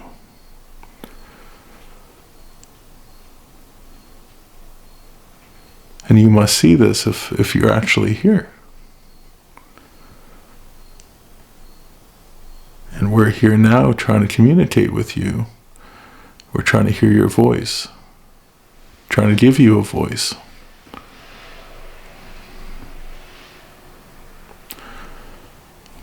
But what I'm really looking for is confirmation that you are here. Oh. That was a knock.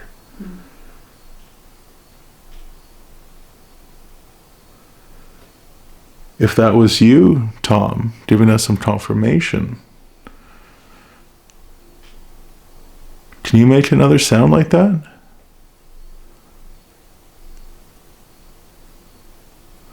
Because that didn't sound like an actual building sound.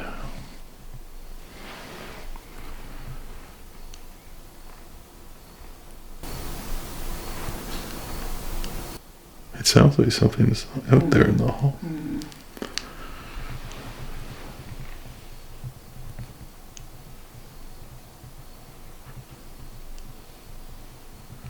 So Tom, if you're afraid to be in this cell because of all that time that you spent in here, I can understand that. I had a medium at a jail who said, well, why would they spend all their time in the cell where they were locked up? They'd be moving around the jail. And that kind of makes sense. You are free now. You're no longer trapped in this cell. You can move around as you like. But I guess you're choosing to remain here. Are you aware that you don't have to stay here?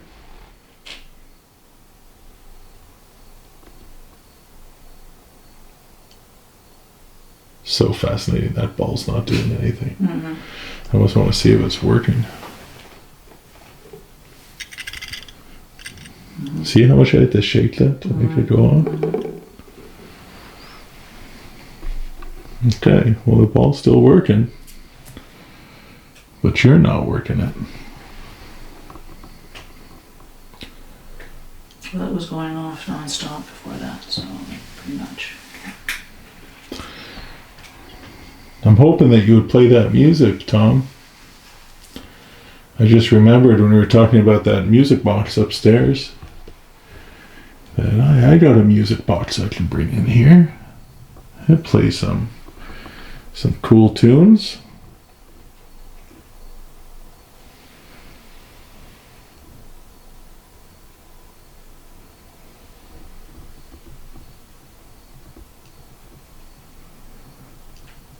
So Tom, I'm not going to be here too long tonight. I am on vacation.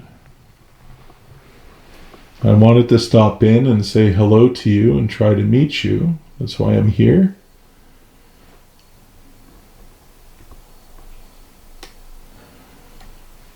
I'm fascinated by your story and the mystery on whether you were guilty or innocent of the crime of murdering Marianne.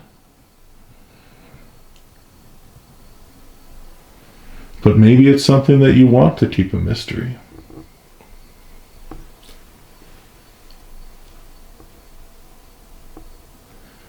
If you're innocent, you can say innocent to us.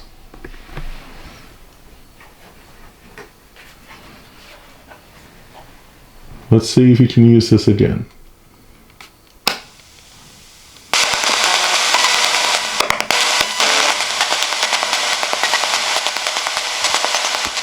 Can you tell us innocent or guilty?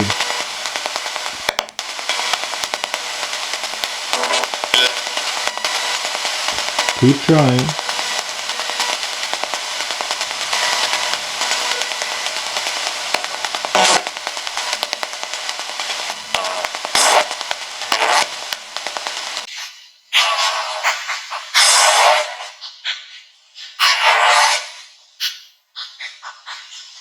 Keep going, keep trying.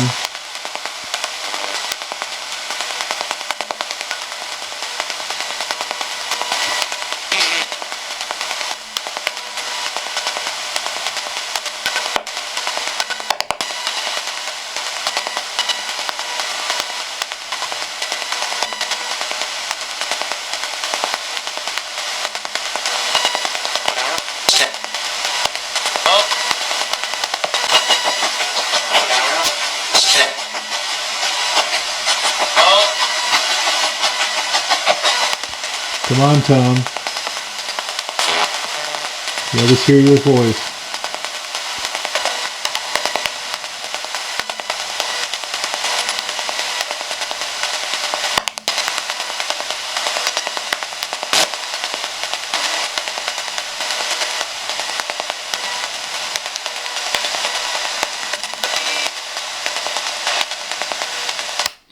There's a few things in there that kind of sounded like innocent.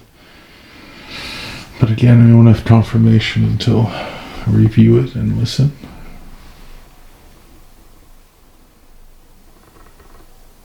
Not a big fan of those ankle bracelets. Were they here originally? Like yes. That's the original spot? Oh, yes. And he would have them on if the cell was open. Okay, so they would open the doors. They would open the so door. people would visit inside. Yeah. Because I was asking Tom that before. I said, when people came to visit you, would they come in the cell or stay outside?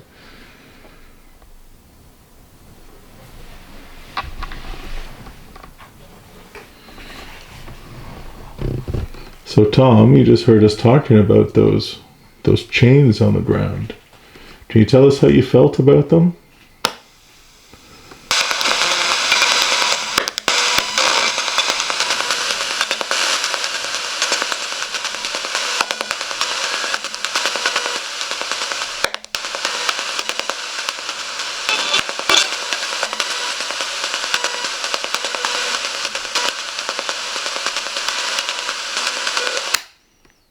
I think that camera, no, it's still rolling.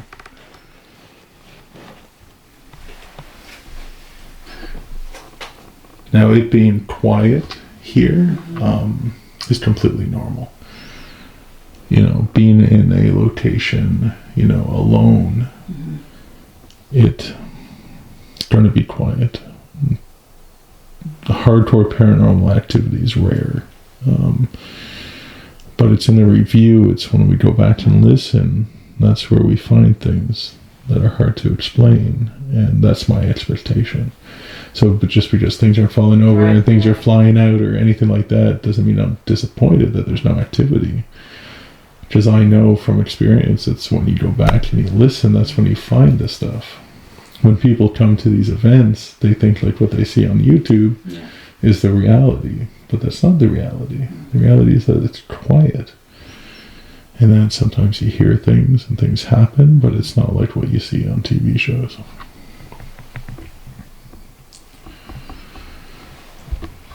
Sometimes it is, because I've experienced it.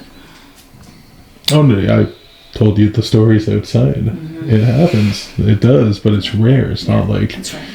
it's not like it happens every time you go into an investigation. Yeah, it's you know, it's like fishing. So I tell people, you know, sometimes you'll get a fish and sometimes you won't. You know, it all depends. And I'm new to Tom. Tom's probably uncomfortable with me. If I left you alone in here to talk to Tom, then you might get stuff. Could be. But you're probably not comfortable doing that. No. I was uncomfortable doing that. Being Yeah. alone in here, I was like, yeah? oof. Oh, okay. Yeah, It was like yeah. just a heaviness. There was like an Yeah. unwelcoming feeling. Like, who are you and why are Yeah. you here? That's the vibe I was getting. Okay. Like, who are you? Why are you Yeah. here? You know, I'm cautious of you. And Tom was a small man. He wasn't a big man. He was quite little. And me coming in here 6'5", 350, you know, may not be the right fit for talking to Tom. You know. Well, I'm fascinated that ball was just stopped. It was very active. Yeah. Well, I mean, and that's kind of one of It the. was responding when you said, "Okay, let's do a countdown," and it was like, "Yeah, I'll beat you to it." That's let's what it not wait felt till like. 5. Yeah, We'll that's do this right now. That's what it felt And like. now I'm done playing. I'm hoping it's coming on. Yeah. It was not.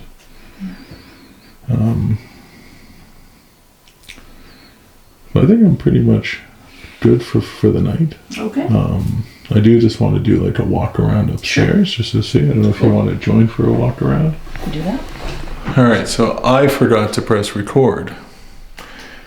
We're up here on the second floor because a jailer's daughter passed away up here, and some groups have picked up on her energy upstairs. And in this room in particular, and there's some old school desks here that are local. So I put a REM device on the table and a cat ball, and we're having a spirit box session asking for the little girl's name, and that same voice from downstairs, which I think might be Tom, came through clearly, and I heard Janet with like an English accent.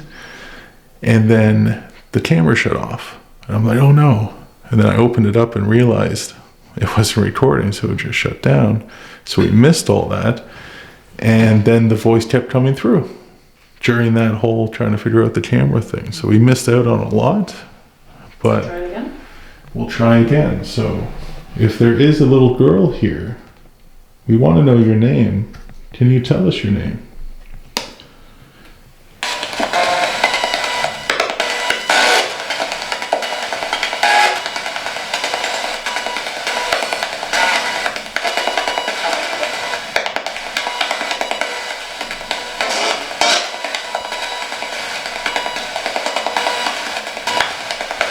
All right, we'll try another question.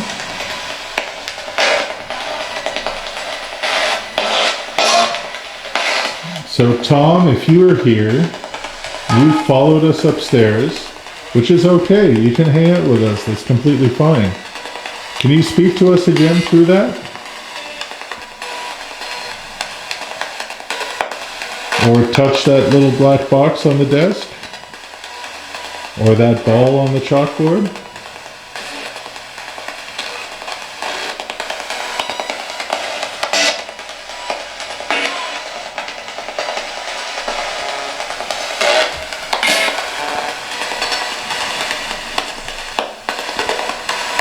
Alright, we can turn it off now? So that's completely interesting then. There's nothing coming through at all. And I wish we were recording because that was crazy. Pretty clear. And that was the same voice. So it's super interesting. Now, they also experience back here.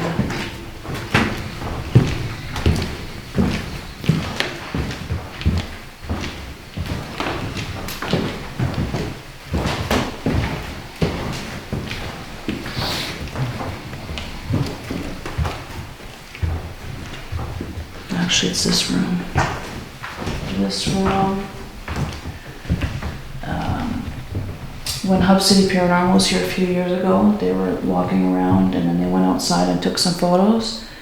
And then they went for dinner and they came back and they were looking through all the photos and there was a man's face In the window. right through the window. Okay. Yeah.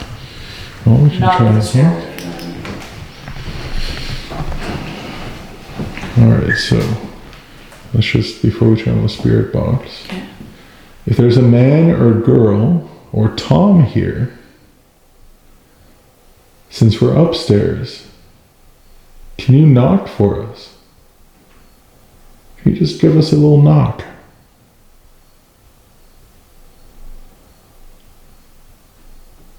And talk. Please talk. If the girl's here, come close to us and tell us your name. Speak.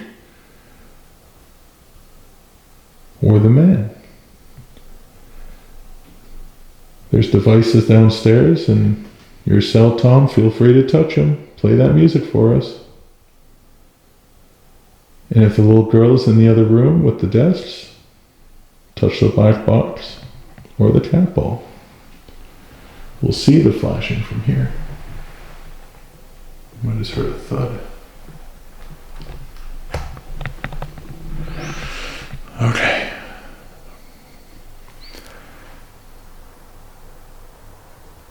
So the man that was seen in the window, if you're here, use that spirit box that Janet is holding and clearly tell us your name. Let us know who you are.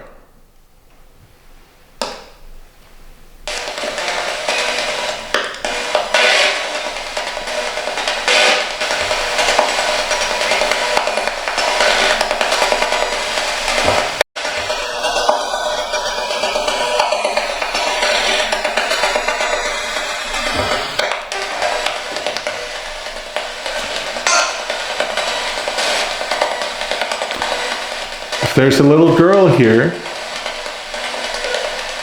Who are you?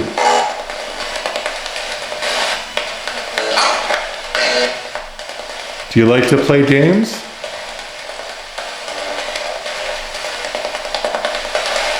We put a ball on the table on the desk. You can play with it.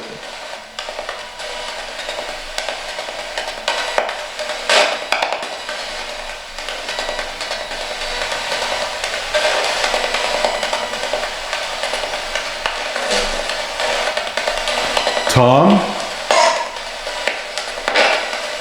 Tom, can you come through?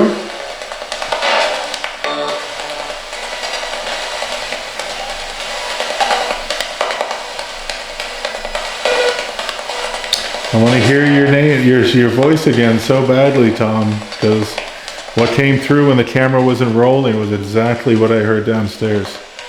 The exact same voice. And I'm leaving soon, so can you say goodbye?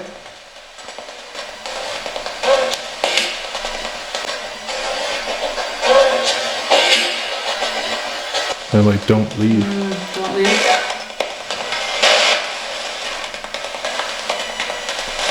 You want me to stay, Tom?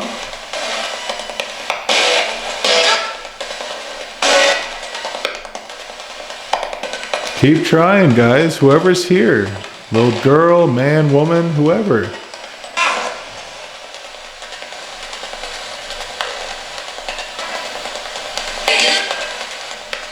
I do have to go though.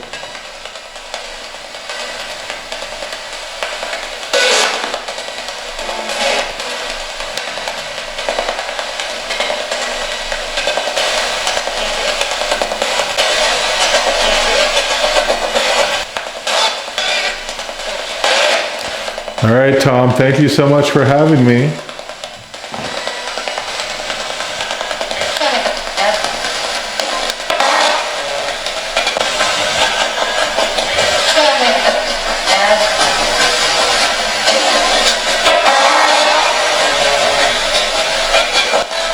That was weird.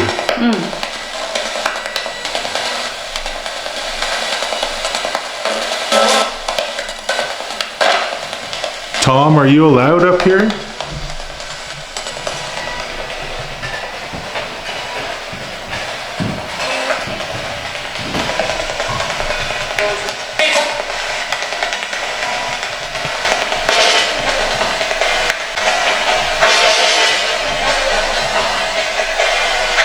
Tom, if you like those cat balls, can you run over to the other room and touch the one on the table?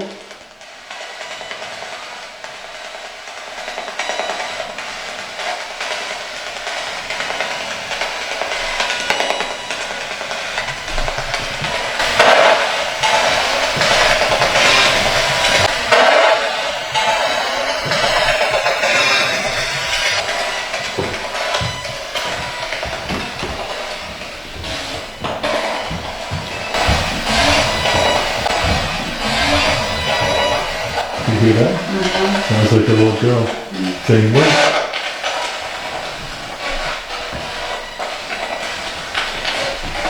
Okay, we thought we just heard a little girl. If you're here, can you talk to us again? Kid?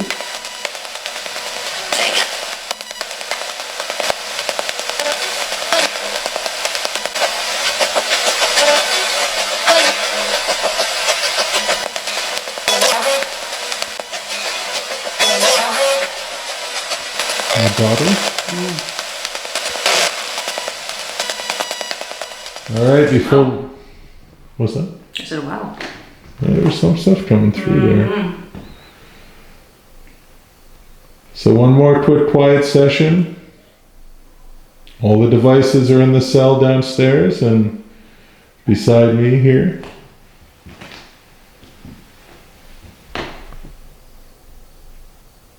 Can you touch one of the devices, Tom, in your cell? Since we're not in it? Play the music.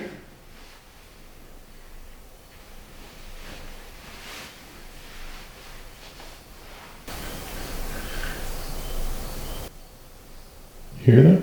You know what that would be? Kind of scratching sound or something. Yeah, and then there's like a wheel spinning. Maybe that's a bug.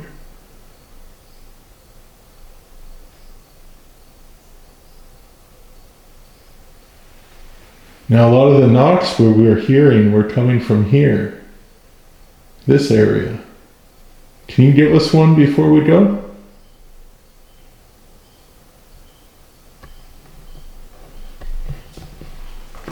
Something like this?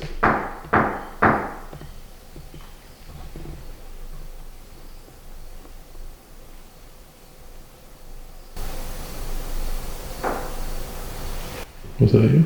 I heard that. That wasn't me. It was like behind you. Yeah.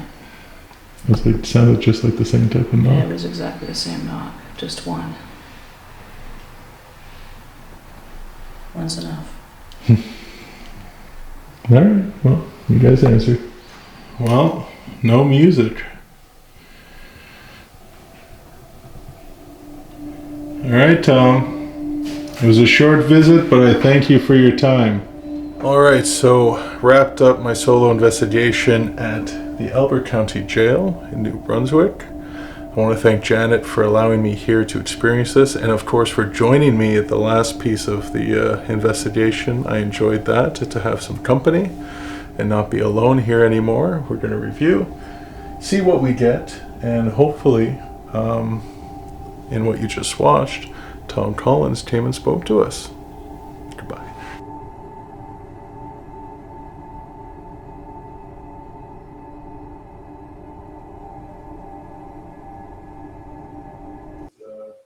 Jailors are just our thing.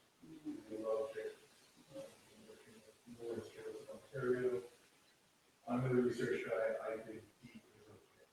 I'm very, very good. And Tom Collins is extremely fascinating. So, since 2020, we've been welcoming paranormal teams here to the festival. 2019. And it all started with professionals. Yeah, we were involved in the world's largest ghost hunt in 2019, the first season. I think about the County Museum, and I had more than a few people raise their eyebrow about being involved. I thought it was the right thing to do. I mean, I think it has some type of draw. People are very interested in paranormal. We have this very interesting jail, and why not invite people to come here and investigate and see what they can find. And we've had it every year since. We even operated during COVID-19. We managed to continue to have the world's largest ghost hunt. We're doing it again this year, September 28th, and people they're calling, when is it happening? How can I get tickets? You know, if somebody wants to come and see it.